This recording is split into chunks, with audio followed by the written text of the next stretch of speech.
से 2 सवाल आएगा, ठीक है। बट वो 2 सवाल लेकिन जो है जिंदगी के आपको लिए बहुत इंपॉर्टेंट है।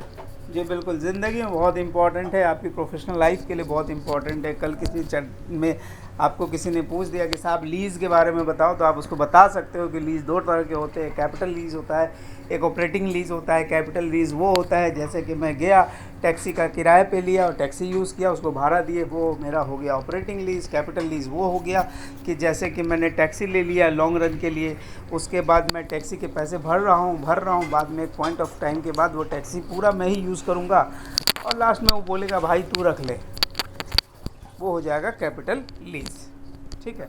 तो यही सिर्फ आपको एग्ज़ाम में आएगा। तो कैसे आएगा, तो देखिए, तो सबसे पहले बोल रहा है कि lease is a contract. Lease क्या है साहब, एक कॉन्ट्रैक्ट है between the lessor and lessee which gives the lessor right to possess, lessee right to possess and use the lessor's possessed property for the specific time in return of specific payment, यानी rent. यानी इसका मतलब ये है कि आपने मेरा कोई एसेट रखा होगा और एक सर्टेन टाइम यूज़ करेंगे, उसके लिए आप मुझे कंसिडरेशन देंगे। This arrangement is called the lease. पर for determine the type of lease आपको जो प्रिंसिपल यूज़ करना पड़ेगा उसको कहते हैं सब्सटेंस ओवर फॉर्म। जिन्होंने अकाउंटिंग स्टैंडर्ड 1 पढ़ा होगा किसी भी लेवल पे, उन्होंने ये टर्म्स को पढ़ा होगा। Substance over form. सब टाइम क्या होता है कि फॉर्म में कुछ और, यानी दिखने में कुछ और है, बट रियलिटी इज़ नॉट, हाँ, but reality is totally different. मतलब एक तरह का वो क्या होता है, एडजस्टमेंट होता है। जो लोगों को लगता है कि हाँ जी साहब, अब जैसे हम लोग कभी कभी इनकम टैक्स बचाने के चक्कर में क्या करते हैं, हमको मान लो कि 2,50,000 रुपये तक का एग्जाम्प्ट है, तो हम क्या करेंगे, हम स्पाउस के नाम में कोई ट्रांजेक्शन कर लेंगे या कोई इनकम उसके नाम में रिकॉर्ड कर लेंगे। तो इससे क्या हो जाएगा कि 2 आदमी मिलके हम कंसोलिडेटेड 5 लाख क्लेम कर लेंगे। तो वो वहाँ पे गवर्नमेंट क्या करती है कि वहाँ पे भी गवर्नमेंट ये वाला सब्सटेंस ओवर फॉर्म के रूल को अप्लाई करती है और वहाँ पे क्लबिंग का प्रिंसिपल अप्लाई हो जाता है। तो ये भी जो सेक्शन है, ये सेक्शन इसी पॉइंट ऑफ व्यू से, यानी ये वाला जो लीज वाला पोर्शन इसी पॉइंट ऑफ व्यू से बताया जाता है कि साहब आप वो देखो कि इसके अंदर में रियलिटी क्या है, ठीक है। ऐसा नहीं कि ऊपर के एग्रीमेंट को सिर्फ पढ़ लोगे और बोल दोगे हाँ जी साहब ये तो ऑपरेटिंग लीज है, इसका एक्सपेंस बुक करना चाहिए।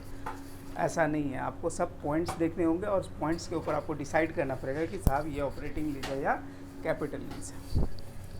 तो हमने बोला कि देखिए पीरियोडिक, अब इन्होंने फॉर डिटरमाइन, तो आपने क्या देखना है, periodic payment rent of the property, ये ऑपरेटिंग है। दूसरा बोलता है periodic payment similar to the instalment purchase for the right to acquire the property in the future. No, यानी कैपिटल या नॉन ऑपरेटिंग का मतलब हो गया कि फ्यूचर में ऐसा कोई अरेंजमेंट करके रखें कि हम आपको पैसे देते रहेंगे, बाद में ये एसेट हमारा हो जाएगा, ठीक है जी। अब ये क्या होता है, इसको IFRS 16 से डील किया जाता है। जब आपको बोल रहा है कि point to be noted while solving the problem for the CMS, पहला बोल रहा है who is the lessor, who is the lessee, what is the beginning date of the lease, what is the time period, what is kind of lease, what is the capital lease, how it is to be amortise and how the journal entry, this things you need to know. तो सबसे पहले मैं आपको बताता हूँ, जब आप operating lease रखते हैं, सबसे पहले लीज़ को आप कैसे देखते हैं। तो सबसे पहले हम लोग बात करते हैं कि साहब अगर आपकी ऑपरेटिंग लीज़ है, तो आपने अगर रेंट पे कोई चीज़ें ले रखी है, तो आप बोलोगे कि रेंट एक्सपेंसेस टू कैश, आपके हाथ से रेंट किया और क्या हो गया, आपने रेंट इंजॉय किया और कैश चला गया। अगला के पास क्या होगा, लेसर के बुक्स में क्या होगा कि अगला को पैसे आएंगे cash account debit to income, उसको रेंटल इनकम से पैसे आ जाएंगे। यहाँ पे क्या बोलता है, lease hold improvement made by the lessee, यानी जिसने ले रखा है लेसी ने, अगर उसने कोई इम्प्रूवमेंट खर्चा किया है तो वो उसको अमोर्टाइज कर सकता है lower of the remaining life और यूज़फुल लाइफ। यानी मान लो कि उसने कुछ कैपिटल एक्सपेंडिचर कर दिया, मान लिया कि उसने 1 चक्के का गाड़ी लिया था, 1 चक्का वो लगा के 2 चक्के का गाड़ी बना दिया, तो जो 1 चक्का उसने एडिशनल लगाया that is called the improvement. उस 1 चक्के का जो कॉस्ट होगा उसको वो अमोर्टाइज करेगा ओवर द पीरियड। कैसे कैसे करेगा, रिमेनिंग जितने दिन की उसकी लीज एग्रीमेंट होगी उतना दिन में, या उसकी जो यूज़फुल लाइफ होगी, दोनों में जो मिनिमम होगा उसके बेसिस पे अब, ठीक है, तो वो दोनों में जो लोअर होगा उसके बेसिस पे उसको अमोर्टाइज करना पड़ेगा। अब ये होता है कि लेसर के बुक में जो पहला 1 चक्का वाला गाड़ी था, वहाँ पे क्या होगा कि फ़िक्स एसेट जो होगा उसको फ़िक्स एसेट की तरह PPNE में रखेगा और बाद में उसका डेप्रिसिएशन यूज़ करेगा, अलाउ करेगा अपने बुक्स में lessor. According to the useful life. अब बोला है total rent expenses payable by the entire lease term is divided evenly over the each period in line and matching principle। यानी इसका मतलब ये है कि मान लो आपने क्या किया रखा होगा कि आपने अगर 3 महीना 4 महीना 5 महीने का कोई पेमेंट कर दिया, या लोग 1000 रुपये महीने का, तो 6 महीने का आपने कर दिया, तो 1000 रुपया इवनली आप उसको डिवाइड कर लीजिएगा। सेम वे अपना वो दूसरा जो रेवेन्यू रिकॉग्नाइज करेगा वो भी इवनली रिकॉग्नाइज करेगा। अब बोल रहा है कि देखिए अगर लीज बोनस है, इसका मतलब क्या है कि ट्रीट एज डिविडेंड डेफर्ड यानी प्रीपेड। रिपीट कीजिएगा। देखिए यहाँ पे क्या बोल रहा है कि अगर आपको कोई ये मिला हुआ है अनइवन लीज पेमेंट, अगर आपने कुछ दिया हुआ है, तो इन्होंने बोला कि टोटल जितना भी पेबल है फॉर द इंटायर, यानी आपको मैंने 12+1 महीने का लीज दे रखा है। मैंने बोला 1 महीना फ्री है आपके लिए और आपको 12 महीने के पैसे देने हैं। तो मान लो आपने 6000 रुपये दे दिए, तो 6000 डिवाइड बाई 13 कर दीजिएगा, तो आपका हर महीने कोई 460 रुपया के आसपास आपका अलाउ करने मिल जाएगा एज एक्सपेंसेस। ठीक है, तो ये बोल रहा है कि rent expenses payable for the entire lease term is divided over the each period in line with the matching principal. ठीक है, इसका मतलब एकदम सिंपल सी बात है कि आपको अगर कुछ भी आपने रेंट जितने पीरियड के लिए आप रेंट देते हो, रेंट फ्री को भी आप रेंट पीरियड में ऐड कर देते हो। ये थोड़े से प्रैक्टिकल सिचुएशन है। इसको जब हमारे पास सवाल आएगा then we will discuss little further. But ये ऐसे है कि अगर कोई आपको अगर रेंट फ्री पीरियड मिल चुका है या अनइवन आपने कोई पेमेंट किया, 1 महीना 400 1 महीना 800 ऐसे करके, तो उसको अगर 2 महीने के बीच में किया है तो 400 + 800 1200 डिवाइड बाई 2 कर दीजिएगा, तो इवनली 600 रुपये का रेंटल बन जाएगा। तो इस तरह के एडजस्टमेंट आपको करना पड़ सकता है मैनुअली। ठीक है, अब बोल रहा है कि ये बोनस में क्या है, अगेन यहाँ पे लीज बोनस को लेके भी उन्होंने बोला है कि treated as deferred prepaid rent expenses और अमोर्टाइज। इस पर हमारे पास कोई एग्जांपल्स दिखेगा तो ही हम बता पाएंगे, क्योंकि मेरे को प्रैक्टिकली इसके ऊपर कोई अभी तक मिला नहीं है। अगर आपने पेमेंट एडवांस में दे रखा है तो वो प्रीपेड रहेगा, बाद में उसको आप क्या करोगे, बाद में जैसे जैसे आप यूज़ करोगे वैसे वैसे उसको प्रीपेड से एक्सपेंस अकाउंट में डालते जाओगे। अगेन जब रिफंडेबल अगर कोई सिक्योरिटी रहेगा तो आप उसको डेफर्ड प्रीपेड की तरह रखोगे। आप बाद में जब पीरियड एंड हो जाएगी, एक बार फिर चेक करो, अगर फिर क्या होगा कि जब आपकी पीरियड ओवर हो जाएगी आपको आपका सिक्योरिटी, पहला तो नॉन रिफंडेबल सिक्योरिटीज़ है, तो नॉन रिफंडेबल सिक्योरिटीज़ को आप रेंट एक्सपेंस की तरह ट्रीट करोगे। अगर आपकी रिफंडेबल सिक्योरिटीज़ है तो उसको आप एसेट रिसीवेबल की तरह ट्रीट करोगे। अगर कुछ लीज को लेने या उसके रजिस्ट्रेशन से रिलेटेड अगर कोई कॉस्ट है तो उसको आप एक्सपेंस कर दोगे। फिर बोल रहा है कि अगर उसकी टर्मिनल कॉस्ट है तो उसको बोल रहा है कि फेयर वैल्यू पे आप रिकॉग्नाइज करके रखो। फिर डिस्क्लोजर्स में क्या लिखोगे, टर्मिनल कॉस्ट का मतलब होता है कि अगर मान लो कि ये लीज़ की जो फेयर वैल्यू बनेगी, मान लो कि आपने 5 महीने देने हैं, तो 5 महीने देने की जो कोई फेयर वैल्यू होगी उसको आपको रिकॉग्नाइज कर सकते हो एसेट में एज अ प्रीपेड की जगह पे। ठीक है, फ्यूचर में लाइबिलिटी है आपकी, वो पे करना पड़ सकता है। फिर अगेन बनता है डिस्क्लोजर। तो इन्होंने बोला कि जनरल डिस्क्लोजर्स ये होता है कि general description of leasing arrangement, जिस बेसिस पे आपने लीजिंग को रखा है उसका प्रिंसिपल, उसकी डिस्क्रिप्शंस आपको लिखनी पड़ेगी, और साथ में लिखना पड़ेगा minimum lease payment for each of next 5 years in aggregate.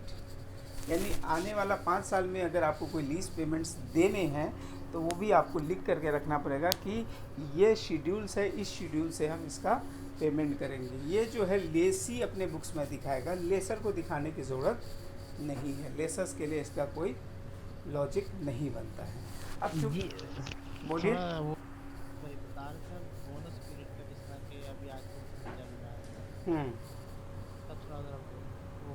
Book नहीं करना आपको। नहीं, मैंने क्या बोला, मैंने बोला ये बोनस वाला केस में मैंने क्या बोला कि अगर कोई आपने अगर यहाँ पे जो लैंग्वेज लिखी हुई है उस लैंग्वेज के हिसाब से अगर आपको कोई पेमेंट्स इनिशियली देना पड़ गया और कुछ बोनस मिल गया, तो वो बोनस एडजस्ट कर, जैसे मान लीजिए कि अगला ने बोला है, एक सिचुएशन आप एज्यूम करो, अगला ने बोला कि एक काम करो 12 महीने का मेरे को एडवांस दे दो या 11 महीने का एडवांस दे दो, 12 महीना आप इंजॉय करो, तो आपको 1 महीने का बोनस मिल गया, ठीक है। अगला इस तरह से सिचुएशंस आपको दे सकता है, तो वहाँ पे आपको एक बोनस मिलता है। तो वो सिचुएशंस में मैंने बोला कि आपकी जो एडवांस पेमेंट रहेगी या जो भी पेमेंट रहेगी उसको आप इवेनली डिस्ट्रीब्यूट कर दोगे। चलिए, क्योंकि आजकल मोस्टली इतना कर रहे हैं कि 12 मंथ के बाद 13 मंथ या 14 मंथ फ्री कर दे रहे हैं, फ्री कर रहे हैं। तो फ्री And ये एक्चुअल में कुछ होता नहीं है, वो फ्री इसलिए हो रहा है क्योंकि आपने 12 मंथ्स के पैसे दिए हैं, तो उसका जो एक्चुअल पेमेंट बनना चाहिए डिवाइड बाई 14 बनना चाहिए अकाउंटिंग के पॉइंट ऑफ व्यू से, तभी जाके आप एक्चुअल कॉस्ट बुक कर पाओगे ना। और ये तो ठीक हो गया 14 मंथ पे, तो वैसे जबकि हमने पेमेंट तो पूरे सिर्फ रिन्यूअल की है। हाँ, अरे साहब अगर आपने 15 मंथ्स की है, मान लो, और आपने आपने 15 मंथ्स यानी 3 महीने, अगर 12 महीने का साल है और उसने बोला कि 3 महीना हम आपको रेंट फ्री पीरियड दे रहा है, इसका मतलब आप 15 मंथ्स की दे रहे हो, तो जो भी कॉस्ट होगा उसको डिवाइड बाई 15 करके अपने कॉस्ट को ये करना, मतलब बुक करना एक्सपेंस की तरह। राइट ऑफ करना सर। हाँ, राइट ऑफ करना, एक्सपेंस करना, जो भी करना, ठीक ठीक, ओके, थैंक यू। ठीक है। अब कैपिटल लीज में होता क्या है, कैपिटल लीज में सिंपल सी बात होती है कि थोड़े से कंडीशंस होते हैं, वो कंडीशन अगर सेटिस्फाई हो गया तो इसका मतलब ये है कि वो कैपिटल लीज है। तो सबसे पहले बोला गया कि कैपिटल लीज जो है ऐसा प्रिटेंड किया जाता है कि लीज है, बट एक्चुअल में he is owning the asset, equipment, ठीक है। ऐसा pretend the lease owns the assets but the lease does not own the asset and might never own it, इस तरह की सिचुएशन, यानी equipment is not put in the books, only the right to use of asset in the books, यानी इसका मतलब क्या होता है कि आप एसेट नहीं अपने बुक्स में ले सकते। जैसे क्या होता है, बहुत सारे टाइम में आप लीज होल्ड प्रॉपर्टी लिखते हैं, तो लीज होल्ड प्रॉपर्टीज़ में क्या होता है, मान लो आपने 20 साल का लीज बन पे एक प्रॉपर्टी ले ली, तो अपने बुक्स में उस प्रॉपर्टीज़ को लिखेंगे, बट वो कभी भी आपके लिए फ्री होल्ड नहीं होगा, यानी आपके ओनरशिप में नहीं आएगी, हमेशा आपको उसको लीज होल्ड में दिखाना पड़ेगा, क्योंकि वो एसेट्स जो है आपने एक सर्टेन स्पेसिफिक पीरियड के लिए ले रखा हुआ, बट उसको आप कैपिटल लीज की तरह मानेंगे, कैपिटल एसेट की तरह मानेंगे, कैपिटल लीज की तरह मानेंगे, और उसके ऊपर आप डेप्रिसिएशन चार्ज करेंगे या अमोर्टाइजेशन चार्ज करेंगे। अमोर्टाइजेशन तो नहीं कह सकते, डेप्रिसिएशन चार्ज करेंगे। तो उन्होंने बोला कि कब कैपिटल लीज कहलाएगा, ये बहुत इंपॉर्टेंट है।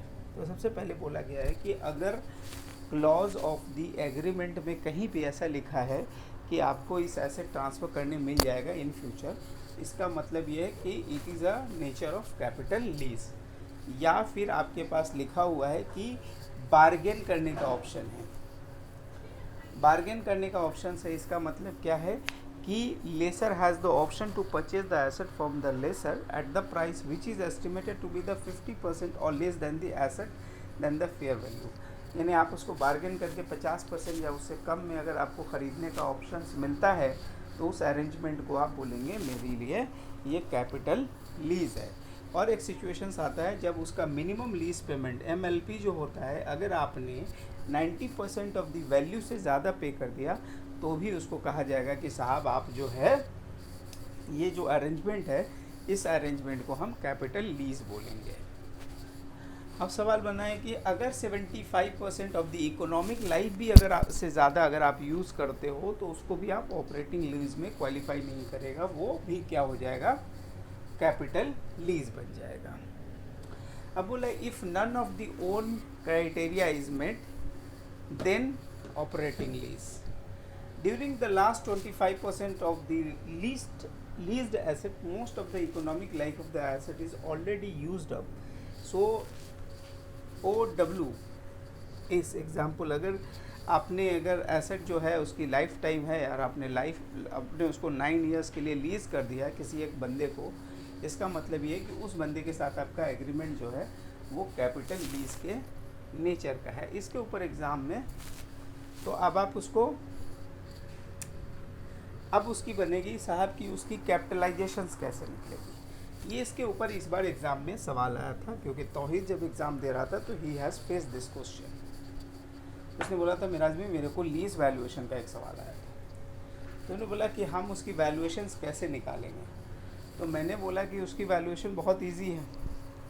बोला कैसे? सबसे पहले तो आप ये चेक करो कि आपकी मंथली या ईयरली लीज की पेमेंट कितनी है, कितने की, समझ रहे हैं? तो उसने बोला ठीक है, वो हम चेक कर लेंगे। फिर हमने बोला कि कितने पीरियड के लिए दे रहा हूँ, फिर बोला वो भी हम चेक कर लेंगे।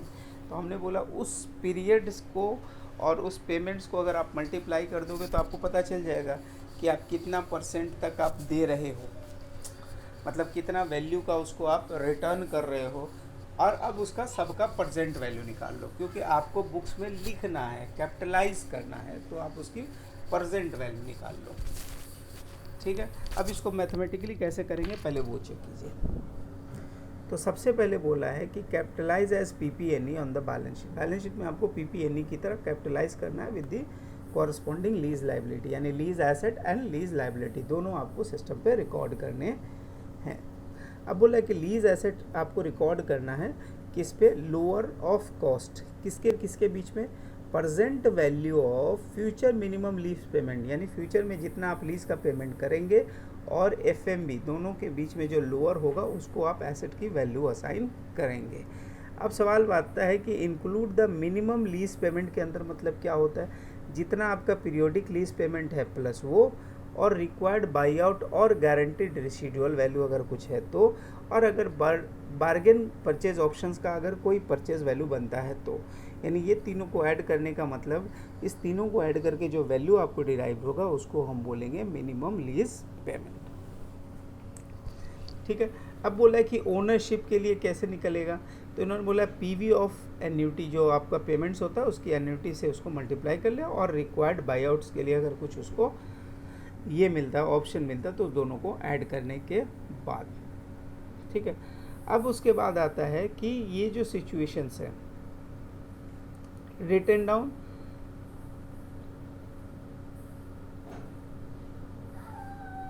PV of payments plus PV of bargain pay out, ये सही है। Executory cost of the raw material research raw material insurance and tax paid by the lessee, expense incurred not in the BPO। Discount rate, इसको mathematically आप आराम से ऐसे कर सकते हो यार, एग्जाम्पल है यहाँ पे। ठीक है, इस पे कर लेते हैं। तो ये एग्जाम्पल्स को मैं आपको समझा दे रहा हूँ कि कैसे आप इसकी अकाउंटिंग करोगे। तो ये मैं एक्सेल लेके आ रहा,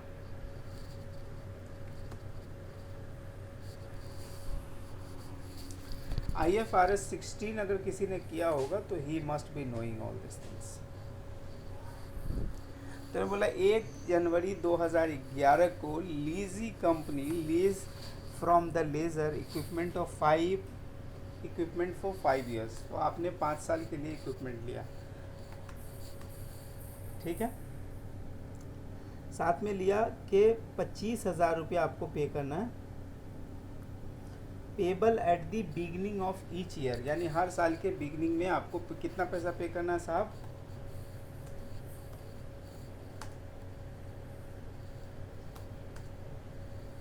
5, सही है ना? हाँ, 5 साल यानी 25,000 करके आपको पे करना है। साथ में बोल रहा है कि life of the asset is how much? 10 years with the incremental borrowing rate is how much? 10%। इसका जो कॉस्ट ऑफ कैपिटल है, बोरोइंग रेट का मतलब होता है कॉस्ट ऑफ कैपिटल, कितना है? 10%। ठीक है, और कुछ भी दिया है क्या? पहले बोला है कि हो गया बात, इतना ही सवाल में दिया हुआ है। पहले बोला है कि काम कीजिए कि हमको बताइए कि कितना हम एसेट रिकॉर्ड करेंगे, कितना लायबिलिटी। तो एग्ज़ाम में जब इस तरह के सवाल आएंगे तो आपको करना है सबसे पहले इसको जो है, पहला साल है तो इसको डिस्काउंट नहीं कीजिएगा, ठीक है। तो ये एज इट इज़ रह जाएगा।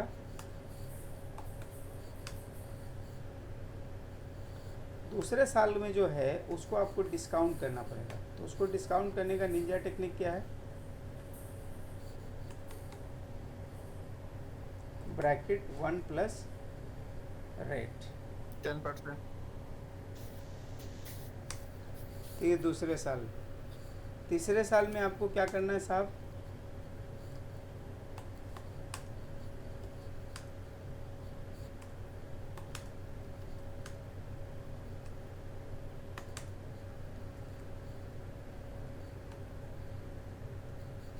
तो उसकी कैपिटल वैल्यू कितनी आ गई साहब? 1,04,427 आ गई। तो अपने बुक्स में जब एसेट रिकॉर्ड कीजिएगा तो क्या लिखिएगा? Lease assets debit, lease liability credit, credit. क्योंकि आपको कॉरेस्पॉन्डिंग क्या लाइबिलिटी भी रिकॉर्ड करनी है। सही, करेक्ट है। मैं डबल चेक भी करवाती हूँ। चलो सही। ये क्लियर हुआ कि नहीं? ये वाला मामला एग्जाम में जो इस बार इसको आया था तौहीद को ये निकालने आया था। ये फॉर्मूले में हम जो लिख रहे हैं, अगर नॉर्मल कैलकुलेटर होगा जैसे सिंपल कैलकुलेटर बोलते हैं, उसमें कैसे करेंगे एनुअलिटी कैलकुलेटर? अच्छा, तो क्लास 1 वाले कैलकुलेटर में। जी सर। चलिए, तो क्लास 1 वाले कैलकुलेटर में सबसे पहले ये सवाल में एक छोटा सा ट्रिक था। वो ये था कि पहले साल से आपको मिलना पेमेंट करना है, यानी बिगनिंग ऑफ द ईयर करना है। इसका मतलब आपको 4 साल डिस्काउंट करना है। कितना साल डिस्काउंट करना है? 4 साल। 4 साल। तो इसको ऐसे लिखिएगा 1 डिवाइड बाई 1.1। तो ये हो गया पहले साल का। पहले साल का इसको लिखिएगा m प्लस, फिर लिखिएगा दूसरे साल का, फिर लिखिएगा m प्लस, फिर लिखिएगा तीसरे साल का, फिर लिखिएगा m प्लस, फिर लिखिएगा चौथे साल का, फिर बोलिएगा m प्लस और मेमोरी रिकॉल। तो कितना आ गया? 3.1698 3.1698 आ गया। तो ये कितने साल का है? 4 साल का है। ठीक है, इसमें 1 साल और ऐड होना है, 5 साल।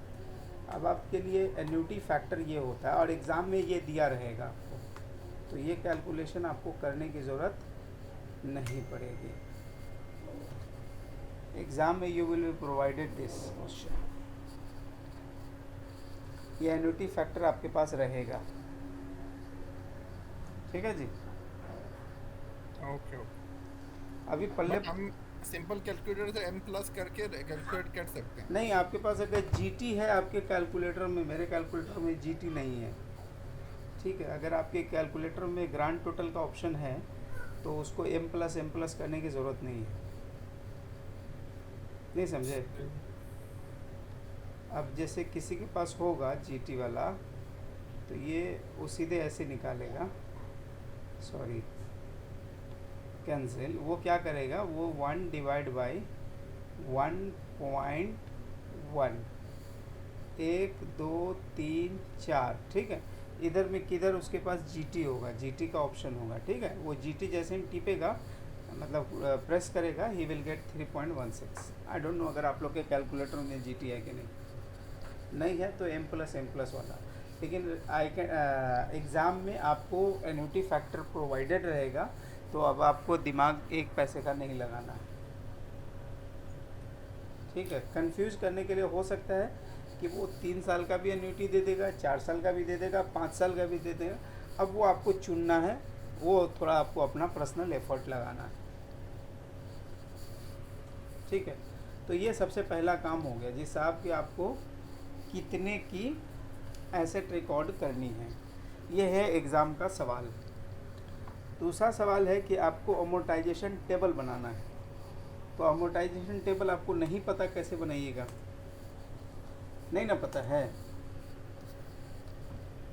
तो अमोर्टाइजेशन टेबल आपको हम बता देंगे कैसे बनेगा, जो आपके सीएमए में बनाने का ज़रूरत नहीं है।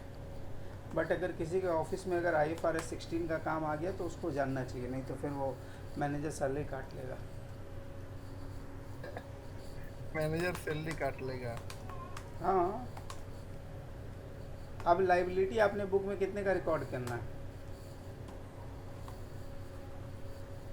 इसके ऊपर आपको 10% का वो लगाना है, ब्याज। ब्याज लगाने के बाद इसमें से आपको माइनस कितना करना है? हर साल का आपका इंस्टॉलमेंट कितने का है? 25,000 का। जी सर। हाँ, जी 25,000 का। 25,000 का। अच्छा, ये जो ब्याज जो निकलेगा, ये ब्याज कितना के ऊपर निकलेगा? 1,25,000 में ये ब्याज जो कैलकुलेट होगा वो एक्चुअल में इस वैल्यू पे कैलकुलेट होगा, पहला ब्याज। क्योंकि आपने पहले दिन जब पैसा दे दिया तो उसके ऊपर और इंटरेस्ट लगने की ज़रूरत नहीं है वो इस वैल्यू पे, ठीक है। तो ये जो 10% अभी यहाँ पे हमने निकाला था वो टेक्निकली वो इस वैल्यू का निकलेगा। तो ये हो गया 1,12,000 पेबल हो गया, उसमें 25,000 हमने पे कर दिया। तो बैलेंस कितना बचा जी?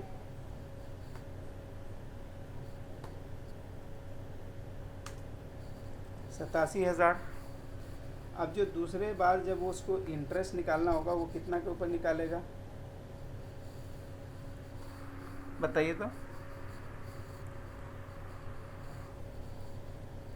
जो रिमेनिंग वैल्यू होगी उस पर निकालेगा।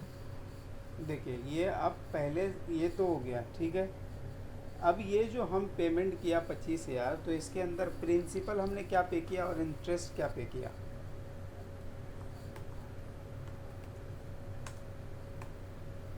हमने 25,000 तो पे किया ना, जी सर।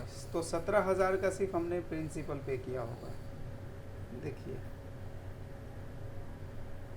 1,04,000 उठाया, 25,000 का पेमेंट कर दिया, 79,000 हमारा कैरी फॉरवर्ड आ गया।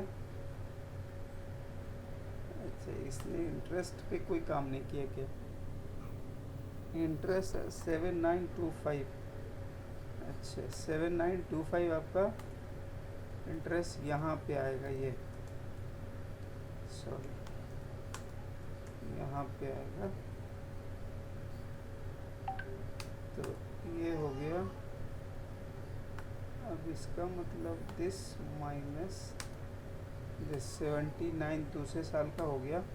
दूसरे साल के बिगनिंग में ये बैलेंस रहेगा, साथ में इंटरेस्ट लग जाएगा, तो दिस प्लस दिस हो जाएगा। इसमें से बचिए 25,000 रुपये मेरा माइनस होगा, तो जो मेरे लिए कैरी फॉरवर्ड वैल्यू होगा वो वैल्यू बनेगा 62,171। अब 62,171 पे जो इंटरेस्ट बनेगा वो कितने का इंटरेस्ट कैलकुलेट होगा जी? वो कैलकुलेट होगा हमारा, ये जो वैल्यू निकला था ना इसके ऊपर 10% के, यानी 6217, ठीक है। अब जब हम इसका पेमेंट देंगे तो फिर 25,000 का हम पेमेंट दे के चले आएंगे। मेरे हाथ में जो बैलेंस कैरी फॉरवर्ड होगा वो कितना होगा? 43 होगा। अब इसके ऊपर फिर मेरे को 10% का इंटरेस्ट देना पड़ेगा। अब ये जो वैल्यू कैरी फॉरवर्ड होगा कितना होगा? 47,000 रुपये। फिर हम पहले तारीख को कितना दे के चले आएंगे? 25,000। अब जो हमारे पास जो होगा, देखो यहाँ पैसा दे देंगे और बाद में जो ईयर एंड का लाइबिलिटी बचेगा वो भी 0 बचेगा, ठीक है। सर ये कैलकुलेट दोबारा एक दफ़ा रिपीट करने कैलकुलेशन। देखिए सबसे पहले हमारे पास ये लीज़ है, ठीक है। जी सर। पहला तारीख में कोई इंटरेस्ट नहीं है क्योंकि डे 1 पे पेमेंट है, ठीक है। जी। तो डे 1 में पेमेंट है, यानी लाइबिलिटी जो बनती है वो क्या बनती है? 1,04,000 विदाउट एनी इंटरेस्ट। 1,04,000 अभी का हमारा देनदारी है, अभी का हमारा क्या है? लाइबिलिटीज़ है। उसमें हमने 25,000 इंस्टेंटली पे कर दिया। तो 25,000 जैसे ही पे किया हमारे पास जो लाइबिलिटी खड़ी हो गई, हमारे पास कितनी लाइबिलिटी बच गई? 79,246 की लाइबिलिटी बच गई। अब 79,246 की लाइबिलिटी बची और पूरे साल का हम इंटरेस्ट ऐड करेंगे, ठीक है। तो पूरे साल का हमने इंटरेस्ट ऐड किया तो 7,924 का इंटरेस्ट आया। तो अगर हम आज सेटल करना चाहेंगे तो मैं 87,000 ईयर 2 में दे के पूरा सेटल कर सकते हैं, लेकिन हम सिर्फ अभी 25,000 दे रहे हैं। तो 25,000 हम देंगे और उसके देने के बाद हमारा लाइबिलिटी बचेगा 62,000। अब उस 62,000 में हमने क्या करना है? फिर एक इंटरेस्ट हमको देना पड़ेगा क्योंकि हम अभी सेटल नहीं कर रहे। तो फिर उसके ऊपर 10% का इंटरेस्ट ऐड करेंगे तो टेक्निकली हमको देना चाहिए 68,000। अभी हम नहीं दे रहे हैं, हम दे रहे हैं 25,000। तो फिर 25,000 माइनस कर देंगे तो जो बचेगा हमारे लिए पेबल बचेगा वो बचेगा 43,388.43। फिर आ जाइए जितना पैसा मेरे को बचेगा देने के लिए। अब क्या होगा? उसके ऊपर फिर इंटरेस्ट देना पड़ेगा, तो 47,000 बचेगा और 25,000 हम पे कर देंगे। तो लास्ट में मेरे पास जो पेबल बचेगा वो 22,000 बचेगा और उसके ऊपर 10% के हिसाब से इंटरेस्ट ऐड करने के बाद हम उसको 25,000 का पेमेंट करेंगे और मेरा लाइबिलिटी 0 हो जाएगा।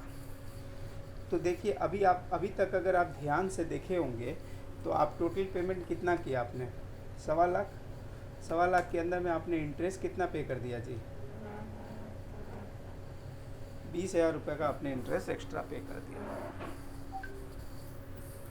ठीक है, अगर इसको आपको चेक करना था तो आप बोलिए। सर एक क्वेश्चन है। बोलिए। ये जो आप इंटरेस्ट की कैलकुलेशन कर रहे हैं, फॉर एग्जांपल आप 5 ईयर पे जा रहे हैं तो इंटरेस्ट 10% क्यों रह रहा है? इसको बढ़ाए और कम या ज़्यादा क्यों नहीं कर रहा है इस पर? अरे अगला बोल रहा है ना कि कॉस्ट ऑफ बोरोइंग जो है वो 10% ही है। क्वेश्चन में तो लिखा हुआ ना कि कॉस्ट ऑफ कैपिटल जो है वो कितना है, 10% की है बोरोइंग रेट। बाजार में रेट घटेगा या बढ़ेगा उसको एडजस्ट करना पड़ सकता है, पर आप पीरियड का क्यों नहीं कर रहे? कौन सा पीरियड को एडजस्ट करना है भैया? ये अभी 5 साल का है ना, हाँ 5 ही साल का आपसे हिसाब मांग रहा है ना। तो 5 साल मतलब दूसरे साल में ये 10% ही रहेगा, दूसरे साल में उसकी परसेंटेज बढ़ेगी नहीं, क्योंकि वो पैसा तो हमारे पास है ना। नहीं, पर परसेंटेज जो जितना आउटस्टैंडिंग है उस पर तो जितना 10% ही लगेगा ना भाई। सही सही ये एग्रीड रेट है रफीक भाई, जो एग्री किया स्टार्ट जी पे। जी जी जी जी जी। ये समझिए हाँ, बाजार ये से हर साल बोरोइंग का- के रेट। ये हर साल का, हर साल का पे हो रहा है ना, यानी 7,924 एक साल का है, फिर 6,217 तो तीसरे साल का है, जी फिर जी 4,338 चौथे साल का। ठीक है रिमेनिंग Clear हो अमाउंट पे जो है ना, जो बैलेंसिंग फिगर आएगा उस पे लगेगा। जी, बिल्कुल एकदम सही पकड़े। तो ये आ गया एग्ज़ाम का सवाल, कभी आपको नहीं आएगा। रीज़न ये है कि ये काम करने ऑफिस वर्क में आता है सिर्फ। ठीक है, अब इसमें पता चलता है कि इंटरेस्ट और रीपेमेंट की अकाउंटिंग कैसे होती है।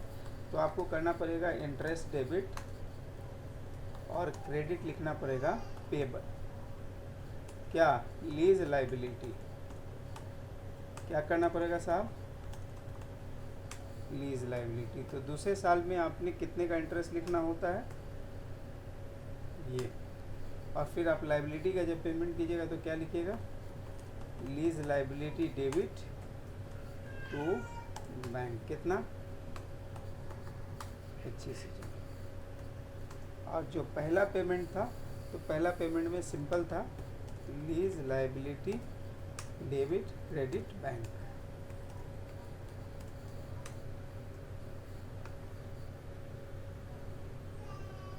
सर अगर ऐसा होता है तो हमारी प्रिंसिपल अमाउंट का कैसे वो बनेगा, क्या एंट्री होगी उसकी? तो प्रिंसिपल अमाउंट की यही एंट्री थी ना, lease liability account debit to lease asset.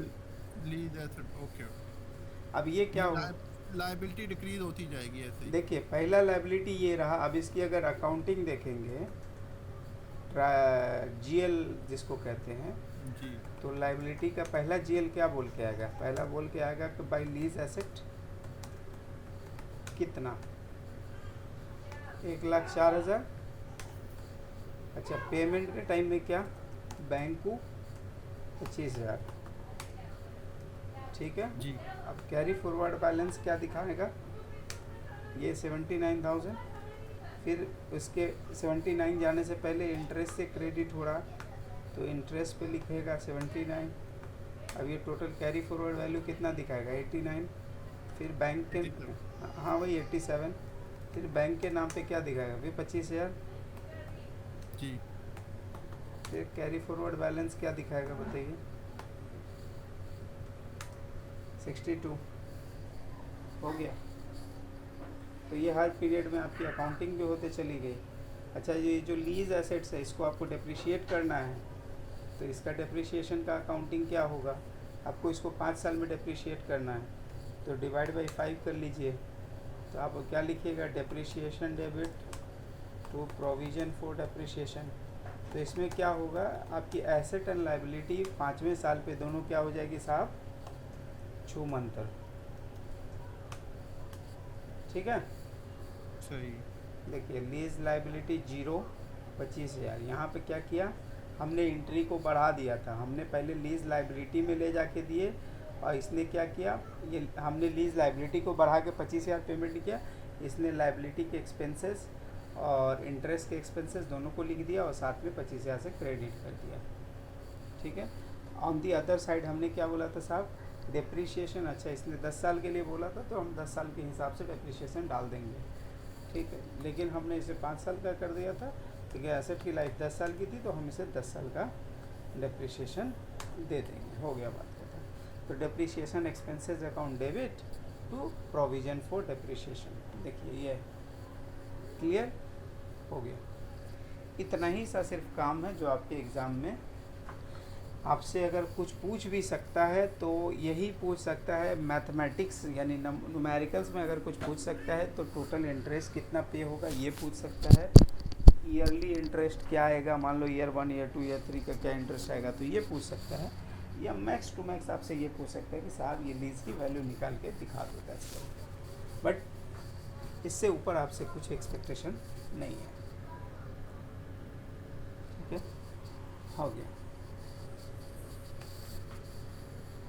ये अपनी बुक में एक तरह से समझेगा कि साहब हम लीज एसेट की तरह बेच दिए, तो देखो क्या लिख रहा है, gain on sale interest income record करता चला जाएगा और कुछ भी नहीं है। तो देखो इसने क्या बोला, इसने लिख देना है लीज रिसीवेबल, अगर कुछ उसका वो है जो पीपीएनई की जो वैल्यू है वो क्रेडिट कर देगा, अगर कुछ लॉस है तो लॉस बुक करेगा, कुछ प्रॉफिट है तो प्रॉफिट बुक करेगा, और अनअर्न्ड इंटरेस्ट जब जो फ्यूचर में उसको मिलता रहेगा तो उसको हम अमोर्टाइज करते चले जाएंगे। Cash account debit to lease receivable, जो हमको पैसे मिलेंगे, और जो उसके पास इंटरेस्ट कॉस्ट था अभी ये उसके पास इंटरेस्ट इनकम हो जाएगा, बस इतना ही सा फ़र्क है। लेकिन जो रियल लाइफ में आप इन सब चीज़ों को एक्सपीरियंस करते हैं, जब आप कोई लैंड बिल्डिंग प्रॉपर्टीज़ या कोई मशीनरीज इक्विपमेंट अगर आपने लीज पे दे रखी है तो 2016 के बाद से 2016 नहीं, आई थिंक 2017 में IFRS इफ़ेक्टिव हो गया था, तो उस समय से आपको क्या करना है, बैलेंस शीट में आपको ये सारी वर्किंग दिखानी पड़ती है आपके बुक से, ठीक है। तो ये थोड़ा सा एक अच्छा सा काम होता है, अगर मतलब आपके एग्ज़ाम पे नहीं लेकिन आपके लाइफ में काम आ सकता है। क्या बोलते हैं जी सर। ताहिर भाई को तो ये वाला हिफ्ज हो गया, ये वाला डायलॉग। हमारे पास तो पूरा लीजिंग का डिपार्टमेंट है, लेकिन मेरा उनसे कभी